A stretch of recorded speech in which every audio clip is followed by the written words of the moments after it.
Кажете ми, имате ли такива моменти от живота си, когато сте контактувал с Тодор Живков във връзка с вашата високо отговорна работа? Спомняте ли си? Аз преминах да работя в Родите, Софийското геолого-проучвателно предприятие. Така. Отидах директно на Челопеч. Така. На златно-медното пиритно месторождение Челопеч. Вие отидахте на златното находище? Да. Така. Преди да отида в Дъбник, Тодор Живков беше посетил Дъбник предишната година. Това е 64-та година. Му бяха направили до една сонда път. И то за много кратко време, за да може да пристигне. Така. И с джипове може, но там в Дъбник е доста сериозна кълта. Машини с двойно, стройно предаване. Нямате представа каква тежка механизация. Булдозери. Той искал да присъства, за да види... Той да види самата сонда, да види нефт евентуално. Така. Той всъщност не може да го види, защото технологията няма експлоатация още, но иска да види това съоръжение. Да. И набързо, за няколко дена му се прави път. Тогава ние бяхме задължени, ето сега където ликвидират гражданска отбрана, не каквото ликвидират държавния резерв или ликвидират ли какво. Държавния резерв. Ликвидират, тогава имахме запаси държавни и имахме такива панелни пътища. Защото това са едни циментирани, бих казал, с по-голями разстояния, нали, елементи, които ги наслагахте. които се наслагат, машинно се наслагат. И превърнахте път. И го направихме път. Те си правихме, когато бързаме за някаква площадка, защото там една площадка е 10 на 15 декара. И до всяка площадка по определена мрежа трябва да се стигне до площадката. Да. И какво стана с Тодор Живков? Присъства си на това. Не, аз не съм присъствал там, но след и по-късни етапи бил на много сериозни неща, но той имаше доста такива, бих казал, похвати, защото ви казах, че нашите материали бяха до голяма степен конвенциални, секретни, поверителни. Той използваше много пъти събота и неделя. Почивните дни, когато е, да кажем, настроен да се разтовари, той тръгваше по Балкани. И даже имах колега, който му уреждаше тези неща. Той беше председател на Софийския областен народен съвет. Но той се е срещал вероятно с професионалисти в тези пътувания из Балканите. Не, той програмирано се срещаше с тия супер обекти, които се проучват. По време на почивката си? По време на почивката. Примерно той използва, нали, част от Политбюро, част от Министерски съвет, част от секретарията, които са специалисти в област и отговарят за това. То успорено с тази разходка, която, както ще я наречат, далеч съм бил в тази разходка, той тръгва, да кажем, от Етрополе, остават го някъде колите и тръгват по посока на отделните хижи. Да. Така, остават го на Кашана, не знае дали ви говори нещо. И оттам те тръгват. Всичко това... По обектите? Не по обектите. Те не могат на обектите да отиват, той се интересува от докладите. От резултатите, разбирате? Той явно там е викал професионалистите. Да, разбира се. Той вика колегите, които ръководители. Ръководител на обекта, главни инженер, главният геолог. Той не вика двама-трима души. Не да дадат точна информация. Абсолютно точна информация. Да придобие реална представа. През първите години на четвъртата петилетка, между 1961-65 година, в Девня се въвежда производството на хлор, хлороводород, солна киселина, хлорна вар, натриев хипохлорид, пластмасата, поливинил хлорид и калциев карбид. Продължава разширението на содовото производство, което през 65 година достига 230 000 тона. В Димитровград се построяват мощности за производство на метанол, формалин и карбамидно липило, както и на фосфорни торове. Заводът за производство на пневматични гуми Георги Димитров в София се разширява, модернизира и реконструира. Производството на пластмаси, синтетични влакна, синтетични каучуци, разтворители и други нужни на народното стопанство химически продукти започва на базата на преработката на нефта от Тюленовското находище край Каварна, организирана от предприятието Леон Таджер, преименувано след 1989 година на БИМАС. През 1961 влиза в експлоатация тръбно-вакуумна инсталация за 100 000 тона годишно за получаване на дизелово гориво, керосин, леки и средни индустриални масла, масла за тежки машини, автотракторни масла, вагонни масла, мазут, пътни битуми, трансформаторно масло, хладилни масла и други специални масла. Въз основа на извършените технико-икономически изследвания и на международния опит се решава обаче, че е по-изгодно да се изградят в страната мощности и да се внася в тях нефт за преработка от други страни, главно от Съветския съюз, с който през 1958 година е договорен обем от 1 милион тона годишно. През същия период е изградено първото у нас нефтено пристанище в местността от Манли, край Бургас, с нефтопровод до нефтохимическия комбинат Бургас с мощност 2 милиона тона нефт. Комбинатът е въведен в експлоатация през втората половина на 1963 година и създава условия за задоволяване на потребностите от моторни масла, бензин, дизелово гориво, реакторно гориво, керосин, мазут и от суровини за химическата промишленост. През 1960-1965 година в химическия завод Лакпром, Софийски окръг, се произвеждат нафталов анхидрид, пластификатори и епоксидни смоли. В химическия завод Верила нови производства на емулсионни масла, консистентни смазки, перилни и почистващи препарати, спомагателни средства за промишлеността и други малотонажни химически продукти. В нефтопреработвателния завод Леон Таджер в Русе се произвежда алуминиев сулфат, химическия завод в Костенец, синтетични багрила, в карбидната фабрика в Асеновград, калциев карбонат, преципитат, фабриката Васил Левски във Варна разкрива нови цехове за цинков окис, оловна глеч и оловен миниум. През четвъртата петилетка обемът на продукцията на химическата промишленост се увеличава 2 пъти, а нейният относителен дял от общата промишлена продукция на страната от 3,7% през 60-та година нараства на 4,8% през 65-та. Петата петилетка между 1965-70 година е наречена с основание петилетка на нефтохимията, петилетка на основния органичен синтез. С новите мощности за производство, средногодишният темп на ръста на нефтопреработващата и химическа промишленост достига 21,6%, при средно 11% за цялата промишленост. Това става възможно благодарение на спогодба със Съветския съюз от 1963 година за разширение на Бургаския нефтопреработващ завод с мощност за преработка на нови 3 милиона тона или общо на 6 милиона тона нефт годишно. С подписването на тази спогодба се създават условия за изграждане на инсталация за производство на етилен и пропилен. Те са основни суровини за други продукти на органическия синтез – фенол, ацетон, атилбензол, стирол, полистирол, етиленов окис. Добре, какво все пак се случи с тази държава от 90-та година насам, от 89-та година насам? Вижте, аз като минах на родите, проучвах най-крупните месторождения тогава. Това е Челопеч до Родопите. И там проучихме най-голямите обекти. И създадахме на базата на там на Горубсо, на всичките обекти, на базата на редки метали, изграждахме индустрия. И то не индустрия, изграждахме отрасли, цели отрасли. Сега има ли ги? Сега има частично. Голяма част са ликвидирани. Горубсо почти е на 90% ликвидирано. Това е по времето на Иван Костов и на Муравей Радев и на Бакърджиев и на Сашо Александров и така нататък. Значи първата цел беше да се ликвидира геологията, да се ликвидират редки метали.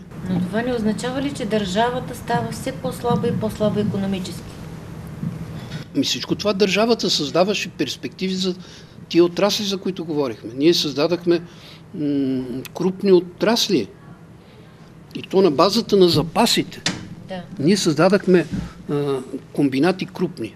Да. Челопеч да добива подземен 60 милиона тона запас и доказахме като руда. Да. С 3-4 грама тона злато на тон. Сега има ли го Челопеч? Работи? Има го, работи. Работи, ама не се знае кой е собственик. Частно предприятие вече. Да. Ирландци бяха, сега какви са? Канадци ли са? Елаците. Да си спомните едно такова... Асарел. И тях ли ги няма? Има ги, ама... Частни. Да. Интензивното развитие на химическата промишленост продължава и след 70-та година. В директивите на 10-я конгрес от 71 година пред химическата промишленост се поставя задачата за пълна химизация на селското стопанство, за увеличаване на производството на синтетични материали и суровини, за по-голямо предимство на нефтопреработващата промишленост и за по-бързото развитие на химико-фармацевтичната промишленост и на малотонажната химия. Ускореният темп се поддържа от изградения в началото на 6-та петилетка втори нефтохимически комбинат при Плевен с годишна мощност от 1 милион тона от нефтеното находище в района на Долни Дъбник, Плевенско. В комбината са внедрени съвременни технологии за производство на висококачествени минерални масла, пътни и строителни битуми, твърди парафини, церезин и други нефтени продукти. Съществено значение за осъществяването на широкомащабната перспектива има обаче договорката със Съветския съюз от 1968 година за разширение на мощностите на химическия комбинат в Бургас за преработка на нефт от 6 на 9 милиона тона, т.е. за допълнителни доставки на още 3 милиона тона ежегоден внос, както и на 1 милион тона мазут за горене, 200 хиляди тона нискооктанов бензин за производството на етилен, пропилен, бутилен и дизелово гориво. В нефтохимическия комбинат в Бургас са разширени основните производства на полистирол, полиетилен, ниско налягане. Изгражда се нова мощност за производство на 50 000 тона полиетилен високо налягане, друга за производство на 250 000 тона етилен, за пропилен и бутилен. Инсталацията е доставена от Италия и е въведена в експлоатация в края на 70-те години. Най-големите обекти на химическата промишленост през 6-та петилетка са новите мощности на завода за сложни нитрофосфатни минерални торове в Девня с капацитет 720 000 тона. На 1 януари 1974 година започва работа новият завод за калцинирана сода от 1 200 000 тона годишно. Той става третият в света по производствена мощност. Крупен обект на химическата промишленост през 6-та петилетка е комбинатът за изкуствени влакна свилоза в Свищов с мощност 35 000 тона годишно. През 1968 година започва изграждането на магистрален газопровод за природен газ от Съветския съюз. Трасето на газопровода минава през Северна Добруджа. Общата му дължина на територията на Румъния е около 200 км. В България първият етап на газопровода до София е завършен през 1975-та и тържествено открит на площадката на химическия комбинат във Враца. Окончателното изграждане на газопровода затваря пръстена през 1987 година. През 1989 се стига до потребление на природен газ от 7 милиарда кубични метра. Наред със строителството на големите химически обекти, през 6-та петилетка се модернизират и разширяват съществуващи мощности и се усвояват нови производства на химически продукти и изделия. Преработка на пластмаси в София от комбинат Народна република, в Русе от комбинат Петър Караминчев, в Габрово от капитан Дядо Никола, в Асеновград от комбинат Асенова крепост, лаково-бойджийска продукция в София, в Лакпром и Русе, в Гаврил Генов, синтетични миещи средства и спомагателни средства за промишлеността в Вирила, фотоматериали в Фохар, в София. Продължава интензивното развитие на химико-фармацевтичната и парфюмерийно-козметичната промишленост в завода за антибиотици в Разград, в химико-фармацевтичните заводи в София, Станке Димитров, Троян, в Арома София и Ален Мак Пловдив. Построени са заводи за дограма в Берковица и за стъклопласти в Кнежа. През 1975 година общата продукция на химическата промишленост достига 2,5 милиарда лева, ръст 14,4% и относителен дял 13%. Аз доста така съчувствам на министри-председателите, особено на последните с кризата, където очаквахме много. Дянков, този Тотю Младенов. Те са подложени на невероятна атака, защото всички отрасли са ликвидирани. Да. Отраслите, които произвеждаха пари, в момента ги няма. Отраслите, които на базата на тия месторождения трябваше да произвеждат Да. Краен продукт. Да. И печалба за държавата. От крайния продукт идва печалбата. Те са ликвидирани. Ликвидирани, да. И после търсим пари. Не търсим, няма откъде да ги Няма намерим. откъде. И аз мога да ви кажа конкретни примери, точни. Да. Примерно Челопеч, който в момента изнася концентрат за Никарагуа, златно-меден концентрат, 13 до 15 хиляди тона мед изнася и към 4 тона злато, като суровина. В момента стовари се на влака, на Златица ли е, на Пирот, на гарата и заминава като концентрат. Оттам крайните продукти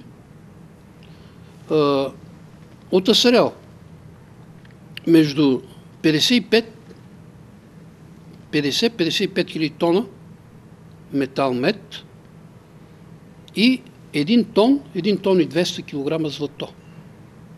От елаците 40-45 хиляди тона и 2 тона и нещо злато. Значи някъде общо и с другите малки количества злато към 8 тона злато и към 110-120 хиляди, вместо да работят нашите заводи, да работят хиляди работници. Разбирате, то влиза от силовата електротехника, от трансформатори, двигатели до финната електротехника. Нали, имахме Министерство на електрониката.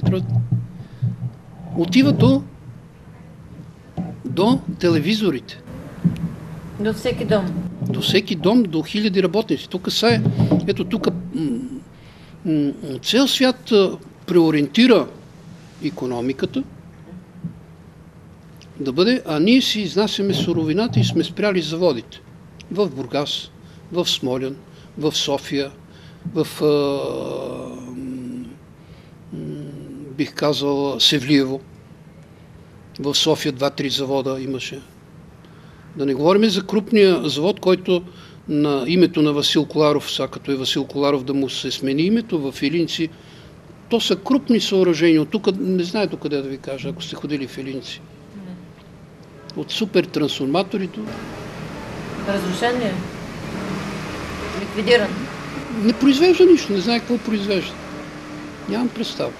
Това не е ли? Всичката тази мед, ето тук вземете Пловдив, ония завод, където е на Брезовско шосе, какво беше? За малките двигателчета, електро. Аз съм го забравила вече. Не си го забравял, там до търговията на едро. Много модерен завод. Имаше такъв, да. И той не работи. Отдавна. Никакво има... Нали, навикваме Дянков, ами откъде да ги вземе парите? Да не говорим тук за Кацеме, защото много се увлечеме за завода в Кърджали. Те са частни. Всичко е частно. Не, то освен, че е частно, ние сме изразходвали милиарди. Преди години, за да ги създадем. Не преди, до 90-та година. Да. Да ги създадем. Продадени са без пари, нали? Без пари, подарени са. Разбира. И те ползват природните богатства на една държава. Точно те така. са собственост на народа. Не, те са по конституция, минералните ресурси, нали, държавна собственост. Точно така. Сега няколко души, физически лица, владеят тази. Нали? Те са държавна собствени. собственост. Да. Как така? Това е престъпление. Това е всъщност... Вие оценете. Това е престъпление, това е неспазване с конституцията, така излиза. Вие оценете. Всичко това, 100 000 тона мед, минимум, тръгва от тия месторождения всеки понеделник, сряда и петък от Пирдоп и заминава в Западна Европа. Всичко това, нали? От Челопеч, концентрата, всичко това тръгва на морето и оттам отива за Никарагуа, понеже съдържа арсен. Значи на базата на, разбирате ли за какво ви казвам, защо е, нали, този министър-председател, защо са тия министерства, защо са тия драйковси икономики. Всичко това се управлява от... Не? От други. Така излиза. Защото природните богатства са... Вие кажете, да. Други. Те са сега в всичките в тия 100 милионери. Едните имат регистрирани 500 милиона, другите 150, 100. Мизерен ли е българския народ в момента? Невероятно, той не е мизерен. Той български народ, всеки, който го срещнеш, ако така го видиш какво е, той е готов да заплаче. Всеки, който го срещне, той особено с тия, които сме изграждали тия неща. Много хора се самоубиха от тях. Оставиха ги и свалиха ги напълно от геолозите. Първото нещо, което ликвидираха, бяха геолозите. Комитета по геология. Ликвидирани. Те не достигнаха до пенсия, дали отчаяни. Заминаха по Канада, заминаха по Америка, но там като не намериха. Некои казват, че се върнат от Америка или от... няма се върнат никога. И знаете ли защо? Едната част ще успеят и ще останат, а другата няма се върнат, ще ги е срам да се върнат. Да. Може да останат прости, но там ще останат. Горди хора. Да. Има такъв случай, аз имам такъв случай от наши близки, които са заминали преди 1944 година в Америка и ните са успяли. Да. И то доста сериозно са успяли. Да. В различни отрасли. Да. А другите, които не са успяли, просят си, но срам ги да се върнат. Разбирате ли? Да. Какво изпаднахме? Ние изпаднахме са над 1 милион души изчезнаха. Да не брояме възродителния процес. Годините на седмата петилетка между 75-та и 80-та година са нов етап в развитието на нефтения отрасъл и нефтохимията у нас, който се характеризира с дълбочинното преработване на нефта и нефтопродуктите, намаляване на относителния дял на котелното гориво и увеличаване дела на светлите нефтопродукти – бензин, керосин, дизелови горива и суровините за нефтохимията. В нефтохимическия комбинат Бургас влизат в действие вакуумна дестилация, каталитичен крекинг, инсталации за алкилиране и изомеризации за повишаване октановото число на произвежданите бензини. В нефтохимическия комбинат Плевен инсталация за изомеризация и каталитичен реформинг за повишаване октановото число на бензина. По това време в състава на химическия комбинат в Бургас започва производство на нормални парафини с мощност 120 000 тона годишно, на ацетилдехид с преработка на част от него в инсталациите за бутанол и октанол. През седмата петилетка комбинат Димитър Димов Ямбол се увеличават мощностите за производство на диметил терафталат от 14 000 на 24 000 тона, на полиестерните влакна до 18 000 тона и полиестерна куприна до 6 500 тона. В химически комбинат Девня се въвежда производство на сода каустик и хлор, винилхлорид от етилен и пластмасата поливинилхлорид суспензионен. За осигуряване на етилен за тези мощности се построява етиленопровод от нефтохимическия комбинат в Бургас до Девненските химически заводи. През 8-та петилетка между 1980 и 1985 година химическата промишленост продължава да се развива с високи темпове в сравнение с другите отрасли на икономиката. През тази петилетка се въвежда производството на нови химически продукти в нефтохимическия комбинат Бургас.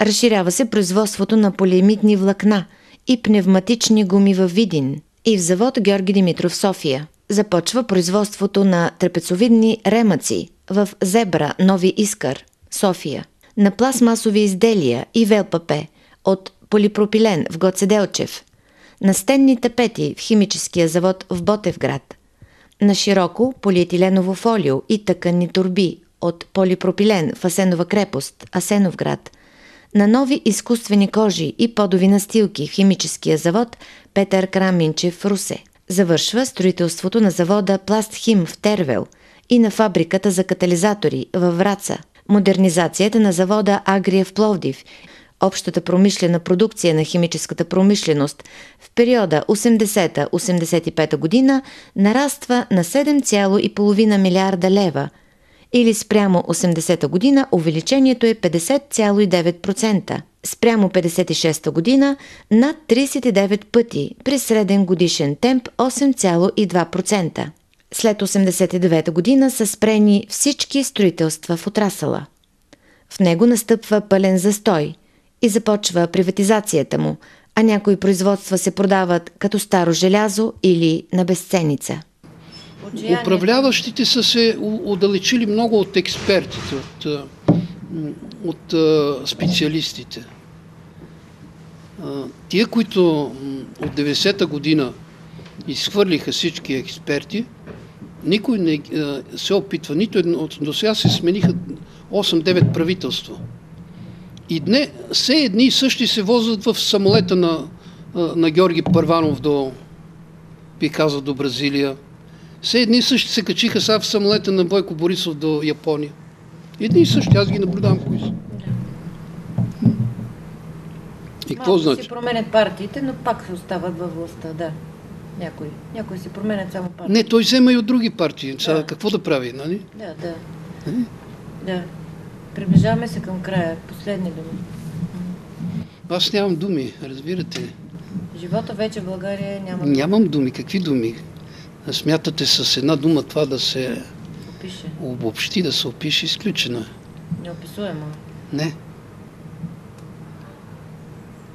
Трагедия. Разграбване. Разпадане на обществото и на България. Надежда някаква. Разпадане. Ми имахме надежда в президент, Обаче... в министри, непрекъснато надежди. 20 години. Имаме и сега голями надежди. Обаче? Голями пълномощия му дал народа. Да. Но той вече се опира непрекъснато реже ленти, където не знае какво реже, разбирате ли? Народа беден, обеднял, гладен, ще студува. Той студува от вече 20 години студува. Влезе ли сте в някоя къща спокойно да се съблечете и да...